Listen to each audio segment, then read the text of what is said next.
जय जय श्रीमन्नारायण। मैं सीता श्रीनिवास। आज मैं आप सबको बताऊंगी मंगला गौरी व्रत क्या है, मंगला गौरी व्रत की कथा क्या है और कथा पढ़ने के बाद आपको क्या करना चाहिए, इन सब के बारे में जानकारी देने वाली हूँ। तो ध्यान से सुनिएगा, इस वीडियो को लास्ट तक देखिएगा। सावन का महीना भगवान शिव को समर्पित है और सावन का मंगलवार माता पार्वती को। सावन के मंगलवार को मंगला गौरी यानी माता पार्वती की पूजा की जाती है। मान्यताओं के अनुसार इस दिन व्रत रखने से मनोकामना जल्दी पूरी हो जाती है। सुहागन महिलाएं अगर इस व्रत को रखती हैं तो उन्हें अखंड सौभाग्यवती होने का वरदान प्राप्त होता है।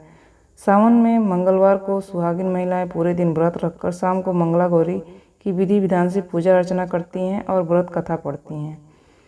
मंगला गौरी व्रत की कथा क्या है ये मैं आपको बताने जा रही हूँ, तो ध्यान से सुनिए। मंगला गौरी व्रत कथा। एक समय की बात है, एक शहर में धर्मपाल नाम का एक व्यापारी रहता था। उसकी पत्नी बहुत ही खूबसूरत थी और उसके पास काफ़ी संपत्ति थी, लेकिन उसके कोई संतान नहीं होने के कारण वे काफ़ी दुखी रहा करते थे। भगवान की कृपा से उन्हें एक पुत्र की प्राप्ति हुई, लेकिन वह अल्पायु था।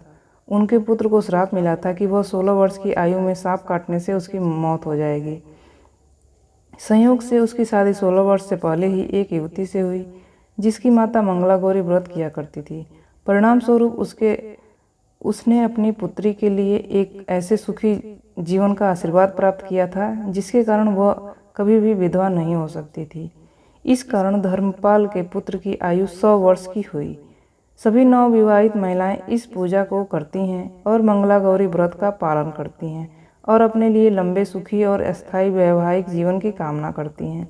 उनकी मनोकामना पूरी होती है। जो महिलाएं उपवास नहीं करती या उपवास नहीं कर सकती हैं वह माँ मंगला गौरी की पूजा कर सकती हैं। अब मैं आपको बताने जा रही हूँ कथा के बाद आपको क्या करना चाहिए। कथा सुनने के बाद विवाहित महिलाएं अपनी सास और ननद को लड्डू दिया करती हैं। साथ ही ब्राह्मणों को प्रसाद भी दिया जाता है। इस विधि को करने के बाद 16 बत्ती का दिया जलाकर माँ मंगला गौरी की आरती करते हैं। अंत में माँ गौरी के सामने हाथ जोड़कर पूजा में किसी भी भूल के लिए क्षमा मांगा जाता है। आप इस व्रत को परिवार की खुशी के लिए लगातार 5 वर्षों तक कर सकती हैं। 5 वर्ष पूरा हो जाए उसके बाद आप इस व्रत का उद्यापन करा दीजिएगा, तभी आपका व्रत पूरा होगा। ये जानकारी आपको कैसी लगी? इस तरह की जानकारियाँ पाने के लिए इस चैनल को सब्सक्राइब कर दीजिएगा। आपका दिन शुभ हो, आप अखंड सौभाग्यवती हों, आपकी सभी मनोकामनाएं पूर्ण हो, आपके बच्चे सुखी हों, आपका वैवाहिक जीवन सुखी रहे। इसी आशा और आशीर्वाद के साथ इस वीडियो को समाप्त करती हूँ। जय जय श्रीमन्नारायण।